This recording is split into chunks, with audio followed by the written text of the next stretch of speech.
ಲಕ್ಷ್ಮೀ ದೇವಿ ಸಂಜೆ ಸಮಯದಲ್ಲಿ ಈ ಎರಡು ಮನೆಗೆ ಬರೋದೇ ಇಲ್ಲ. ಲಕ್ಷ್ಮೀ ದೇವಿಯನ್ನು ಹಿಂದೂ ಧರ್ಮದಲ್ಲಿ ಸಂಪತ್ತಿನ ದೇವತೆಯೆಂದು ಪರಿಗಣಿಸಲಾಗ್ತದೆ. ಅವಳು ಎಲ್ಲಿ ನೆಲೆಸಿರುತ್ತಾಳೋ ಅಲ್ಲಿ ಧನಧಾನ್ಯಕ್ಕೆ ಎಂದು ಕೊರತೆಯಾಗೋದಿಲ್ಲ ಅನ್ನೋ ನಂಬಿಕೆ ಇದೆ. ಆದರೆ ಶಾಸ್ತ್ರದ ಪ್ರಕಾರ ಲಕ್ಷ್ಮೀ ದೇವಿಯು ಈ ರೀತಿ ಮನೆಗಳಿಗೆ ಪ್ರವೇಶ ಮಾಡುವುದಿಲ್ಲ. ಬದಲಿಗೆ ಯಾವಾಗಲೂ ಮನೆಯಲ್ಲಿ ಬಡತನ ಇರುವಂತೆ ಮಾಡ್ತಾಳೆ. ಇದರಿಂದ ಆ ಮನೆಯ ಸದಸ್ಯರು ಅನಾಥ ನಷ್ಟವನ್ನು ಮತ್ತು ಇತರ ರೀತಿಯ ತೊಂದರೆಗಳನ್ನು ಎದುರಿಸಬೇಕಾಗ್ತದೆ.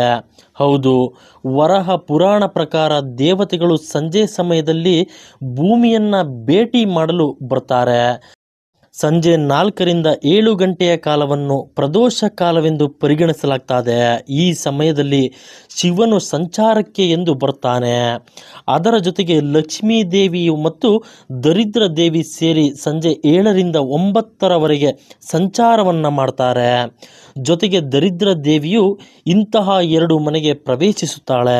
ಯಾವ ಮನೆಯಲ್ಲಿ ಲಕ್ಷ್ಮಿ ಅಲ್ಲದೆ ದರಿದ್ರ ದೇವಿ ಪ್ರವೇಶಿಸುತ್ತಾಳೋ ಆ ಮನೆಯಲ್ಲಿ ಅನೇಕ ತೊಂದರೆಗಳನ್ನು ಮನೆಯ ಸದಸ್ಯರು ಅನುಭವಿಸಬೇಕಾಗ್ತದೆ.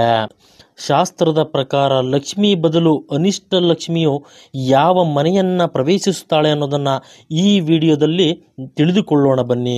ಅದಕ್ಕೂ ಮುಂಚೆ ನೀವಿನ್ನು ನಮ್ಮ ದೈವ ಮಾಹಿತಿ ಚಾನಲ್ನ ಸಬ್ಸ್ಕ್ರೈಬ್ ಮಾಡಿಲ್ಲ ಅಂದರೆ ಈ ಕೂಡಲೇ ಸಬ್ಸ್ಕ್ರೈಬ್ ಮಾಡಿಕೊಳ್ಳಿ. ನಾವು ನೀಡುವ ಎಲ್ಲ ರೀತಿಯ ಮಾಹಿತಿಗಳು ನಿಮ್ಮ ಮೊಬೈಲಿಗೆ ಬರ್ತವೆ. ಹೌದು, ಶಾಸ್ತ್ರದ ಪ್ರಕಾರ ಪ್ರದೋಷ ಕಾಲದಲ್ಲಿ ಲಕ್ಷ್ಮೀ ದೇವಿ ಜೊತೆಗೆ ಬಡತನವು ಸಂಚರಿಸುತ್ತದೆ. ಈ ಸಮಯದಲ್ಲಿ ಮನೆಯ ಬಾಗಿಲುಗಳು ಕೊಳಕಾಗಿದ್ದರೆ ಅಂತಹ ಮನೆಗಳಿಗೆ ಲಕ್ಷ್ಮೀ ದೇವಿಯು ಎಂದಿಗೂ ಪ್ರವೇಶಿಸೋದಿಲ್ಲ. ಬದಲಾಗಿ ಇಂತಹ ಮನೆಯನ್ನು ಬಡತನ ಪ್ರವೇಶಿಸುತ್ತದೆ. ಹೌದು, ನೀವು ಎಷ್ಟೇ ಪೂಜೆ ಪುನಸ್ಕಾರಗಳನ್ನು ಮಾಡಿದರೂ ಸಹ ಫಲ ಸಿಗೋದಿಲ್ಲ. ಅದಕ್ಕಾಗಿ ಮನೆಯ ಮುಖ್ಯ ದ್ವಾರವನ್ನು ಯಾವಾಗಲೂ ಸ್ವಚ್ಛವಾಗಿ ಇಟ್ಕೊಳ್ಬೇಕು. ಹಾಗೂ ಮುಖ್ಯ ಬಾಗಿಲಿನ ಮುಂದೆ ಯಾವುದೇ ಕಾರಣಕ್ಕೂ ಪಾದರಕ್ಷೆಗಳನ್ನು ಬಿಡಬಾರದು. ಜೊತೆಗೆ ಸಂಜೆ ಸಮಯದಲ್ಲಿ ನೀರು ಚಿಮುಕಿಸಿ ದೀಪಗಳನ್ನು ಹಚ್ಚಿಡಬೇಕು. ಮತ್ತು ಬೆಳಗಿನ ಸಮಯದಲ್ಲಿ ಬಾಗಿಲನ್ನು ಸ್ವಚ್ಛಗೊಳಿಸಿ ರಂಗೋಲಿಯನ್ನು ಹಾಕಬೇಕು ಎಂಬುದನ್ನು ಗಮನದಲ್ಲಿಟ್ಟುಕೊಳ್ಳಿ.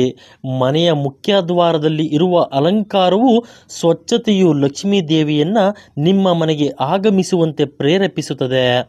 ಲಕ್ಷ್ಮೀ ದೇವಿ ಯಾರ ಮನೆಯ ಬಾಗಿಲು ಕೊಳಕಾಗಿರುತ್ತದೋ ಅಂತಹ ಮನೆಗೆ ಪ್ರವೇಶಿಸೋದಿಲ್ಲ ಅನ್ನೋ ನಂಬಿಕೆ ಇದೆ. ಹಾಗಾಗಿ ಈ ವಿಚಾರದ ಕುರಿತು ನೀವು ಗಮನ ಹರಿಸುವುದು ಉತ್ತಮ. ಇದರ ಜೊತೆಗೆ ಪ್ರದೋಷ ಕಾಲದ ಸಮಯದಲ್ಲಿ ಅಂದರೆ ಸಂಜೆ 6 ಗಂಟೆಯಿಂದ 9 ಗಂಟೆಯವರೆಗೆ ಮಲಗುವುದು ಅಶುಭವೆಂದು ಪರಿಗಣಿಸಲಾಗುವುದು. ಶಾಸ್ತ್ರದ ಪ್ರಕಾರ ಈ ಸಮಯದಲ್ಲಿ ಯಾರು ಮಲಗಿರುತ್ತಾರೆ ಅಂತಹ ಮನೆಯಲ್ಲಿ ಲಕ್ಷ್ಮೀ ದೇವಿ ಬದಲಾಗಿ ಅನಿಷ್ಟ ಲಕ್ಷ್ಮಿ ಪ್ರವೇಶಿಸುತ್ತಾಳೆ.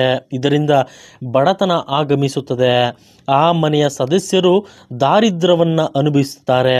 ಅಂತಹ ಎರಡು ಮನೆಗಳಲ್ಲಿ ಸಂತೋಷ ಸಮೃದ್ಧಿ ಎಲ್ಲವೂ ಶಾಶ್ವತವಾಗಿ ನಾಶವಾಗುತ್ತದೆ ಎನ್ನುವ ನಂಬಿಕೆ ಇದೆ. ಈ ಎರಡು ರೀತಿಯ ಮನೆಗಳಲ್ಲಿ ಅಂದರೆ ಯಾರ ಮನೆಯ ಬಾಗಿಲು ಸ್ವಚ್ಛವಾಗಿ ಇರೋದಿಲ್ವೋ ಮತ್ತು ಸಂಜೆ ಸಮಯದಲ್ಲಿ ಯಾರು ಮಲಗಿರುತ್ತಾರೋ ಅಂತಹ ಮನೆಗೆ ಲಕ್ಷ್ಮಿ ಪ್ರವೇಶಿಸೋದಿಲ್ಲ. ಅಂತಹ ಮನೆಯಲ್ಲಿ ಸದಾ ಕಾಲ ಬಡತನ, ತೊಂದರೆಗಳು, ದರಿದ್ರ ಇನ್ನಿತರ ಸಮಸ್ಯೆಗಳು ಉಂಟಾಗುತ್ತದೆ. ಹಾಗಾಗಿ ಯಾವ ವ್ಯಕ್ತಿಯ ಮನೆ ಶುದ್ಧವಾಗಿರುತ್ತದೋ ಅಂತಹ ಮನೆಯಲ್ಲಿ ಲಕ್ಷ್ಮೀ ದೇವಿಯು ತನ್ನ ವಾಸ್ತವವನ್ನು ಕಂಡುಕೊಳ್ತಾಳೆ. ಈ ಮಾಹಿತಿ ಇಷ್ಟವಾದರೆ ಲೈಕ್ ಮಾಡಿ, ಶೇರ್ ಮಾಡಿ, ಸಬ್ಸ್ಕ್ರೈಬ್ ಮಾಡಿಕೊಳ್ಳಿ. ಧನ್ಯವಾದಗಳು.